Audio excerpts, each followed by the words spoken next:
Internal power or external forces. Why does a car move or not? There's an internal combustion engine in that automobile. Is that true? And when it runs, it powers the car. When there's an internal power, that car moves on its own. If the engine is not working, if the engine is dysfunctional and not working, what happens? How do you move the car? You use external force. And you have to pull it, push it, drag it, blow it up, whatever you're going to do to move it. But if it has an engine in it, it moves by itself, doesn't it, when you turn the key and put on the gas? Does this make sense to you? Now, so what I want to ask you is this. Why do children act or move?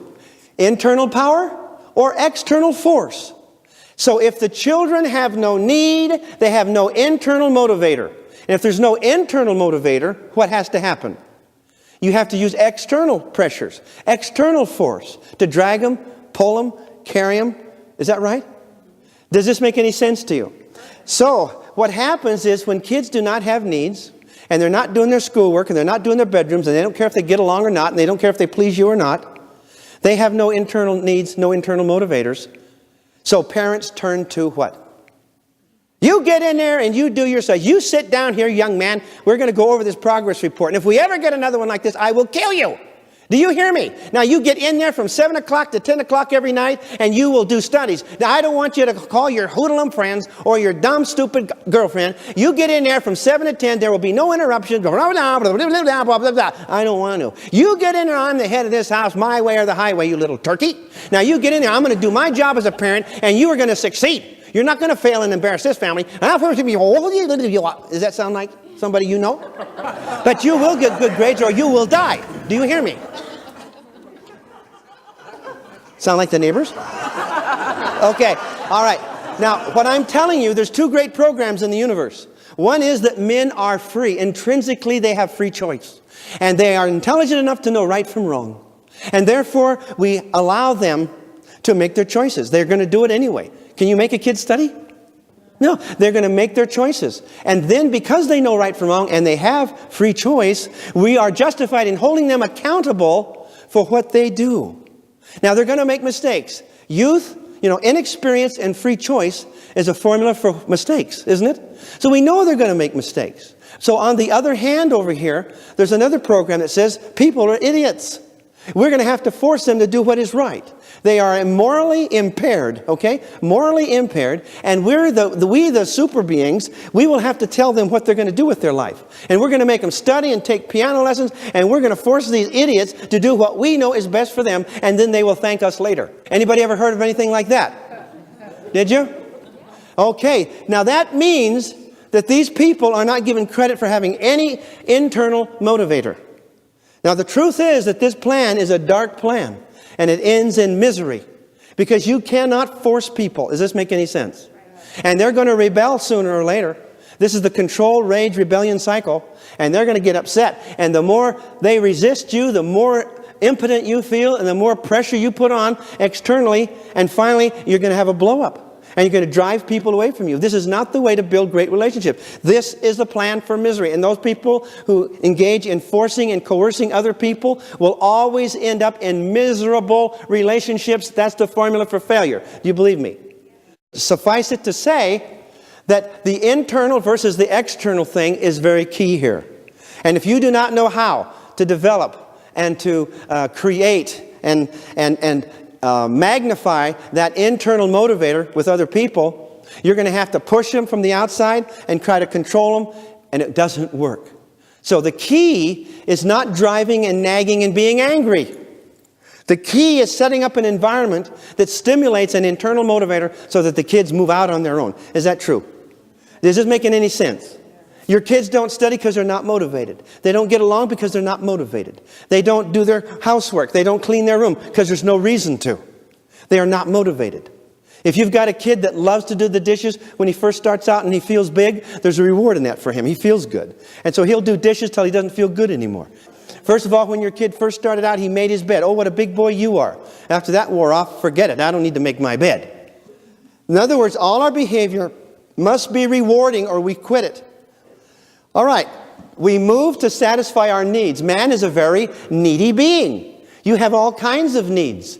a psychologist called Maslow made a hierarchy of needs where he talks to us and teaches us about our physical needs, security needs, social needs, achievement needs, and self-fulfillment needs. Obviously, physical needs are first and most important for survival. In other words, if your physical needs are not met, you will not move on to security or social needs. The most important things is survival here, all right?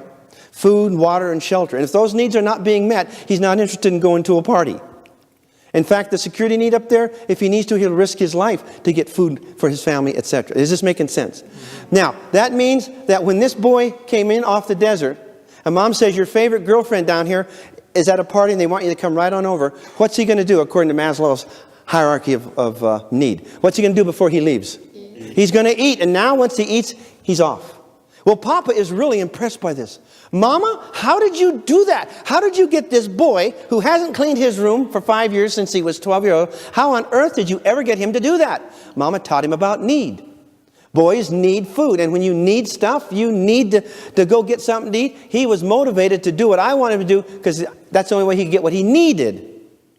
And Dad said, that's wonderful. And he ran into the front room, and the boy was laying there on his back. His tummy popped out with all those hamburgers and waffles.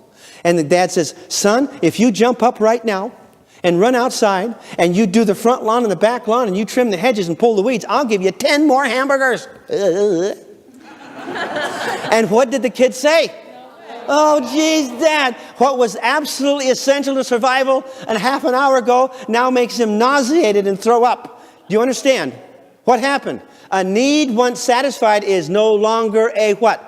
Need? Yeah, it's not a need. You don't need it. It's satisfied. He's saturated. He does not need that. And so now it's not motivating at all. So what we want to do is to create a situation in the lives of our little sweethearts so that there's lots of need, so they're motivated. And we're going to talk about that. Is this making any sense to you folks? Uh-huh. All right, so food and clothing, medical expenses come first, and then safety from harm. The security needs come second. Then acceptance, the social needs. We need those. Acceptance, intimacy, bonding, trusting, and sharing. And then achievement needs, confidence, self-esteem, and feeling. All right, and finally the last needs are self-fulfillment, this altruistic stuff. Satisfaction, service, self-expression, self-sacrifice. Some people never reach that level 4 and 5. Do you know that? They're always into satisfying the physical security and the social needs. They don't necessarily need to succeed in life. They do not need to serve. But there's other people who have to serve, who have to give. And that's great fulfillment from them. Now, that means that there is a certain need with those people. And they move to fulfill those needs. Is this making any sense? Some people have not got a service bone in their body. Other people spend their whole lives serving other people. We have some such examples in history, don't we? And these are the people that we honor. These are our heroes. The point is that first needs come first, and then the next needs follow. And if you don't have those needs met, you go to the lowest denominator, the lowest level to satisfy your needs, and then you work up. Does that make any sense to you? All right. Do you think a kid is trying to be self-fulfilled and achieve and make everybody feel happy when his bedroom is all dirty and messy and he's tired? What comes first? Lay down and go to sleep or go to a party. Social needs, all that come before clean house. And you are impressing upon this child a 30 or 40-year moral attitude. And this kid doesn't have it. 10 years old, their brain isn't even fully developed yet. Okay? They can't even think in formal operational thinking yet. They don't even think like adults yet. They're still down here in their reptilian brain, some of them. This is mine, me, more food. Okay? Take, gimme. Are they really self-centered, kids? Yes, they are. Very, very egocentric. They think the universe revolves around them. And so they act like it. And they're very, very demanding. And they scream and holler till you change their pants. They have no other way to communicate except to torment you. Is that right? And you don't think that's torment? Try getting up at 3 o'clock in the morning all the time and feed some little kid. Okay, today's youth loves luxury. They have bad manners, contempt for authority, no respect for older people, and talk nonsense when they should work. Is that true? Is it? Yes or no? You bet it is. Young people do not stand up any longer when adults enter the room. They contradict their parents, talk too much in company, guzzle their food, put their feet on the table, and tyrannize their elders. Is that so? Yes. Absolutely. You want to know who said that? Socrates, complaining about the youth of Athens in his day. 2,500 years ago. I'm here to report to you all the progress we're making. Isn't that sad? we go to the moon, we still have the exact same problems we did 2,500 years ago, 4,000 years ago. That is sad. We are not passing on our social technology. We just don't seem to learn from history. We put our physical laws in books and people jump off where we left off, don't they? Every year we get a bunch of new parents who don't know diddly, do they? They have no experience at all, and they launch off thinking they're going to be the best parents in the world. And 15 years down the line, they wonder, what on earth were they ever thinking about? And these kids are in their face and telling them, you don't know anything, you idiot, telling their parents. Okay, what is a sense of entitlement? It is the idea placed in a child's mind by parents who provide everything that the world owes him a living, that he is entitled to receive whatever he wants to receive. You know kids like that? More, more, more, gimme, gimme, gimme. What do we give to our kids? We give them everything. What do they really need? Nothing. You know where I'm going with this, don't you? You see it coming? All right. If need is the motivator to action, and your child does not need anything, do you see a problem? Hello? Yeah, we're getting right to it. This is the heart of the issue of this first hour here. And you have got to understand that some parents think the more they give their kids, the better they are. And actually, sometimes the opposite is true. And sometimes the more you love the kid and the more you want to do for them, the worse you're off.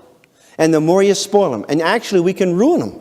We can ruin their lives sometimes. Let's look at this. You all remember you're too young for this, but I remember it. I'm 65 years old. And I was raised by a father who was lucky enough to have a job in the Depression. And the people in those days did not know if they were going to have enough clothing or enough food. And some of you grandmas and grandpas here would verify that. The family had to pull together. The family had to work really, really hard. The family had to wonder if they were going to have enough food or not. How they were going to get a job. The kids were out looking. The mom was out looking. And they came home and they pooled their assets. And they were fortunate at Christmas to have an orange or an apple or something. These are not stories that people pulled out of books. These were really happenings. And men were standing in lines trying to get something to eat. Bread lines and soup lines. Standing in lines for hours trying to get a job, selling pencils and apples. It was a hard time all over the world. And in America, people had never experienced such a thing. And then the Second World War came along. And guess what those people were saying? By golly, when we grow up, our kids will never have to work like we did.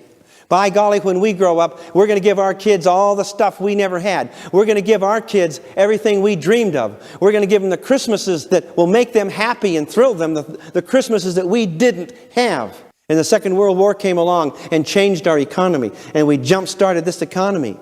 And they started producing munitions and planes and ships and battleships and things. And the economy zoomed. And these men came back, these millions of men came back from the service, and they married.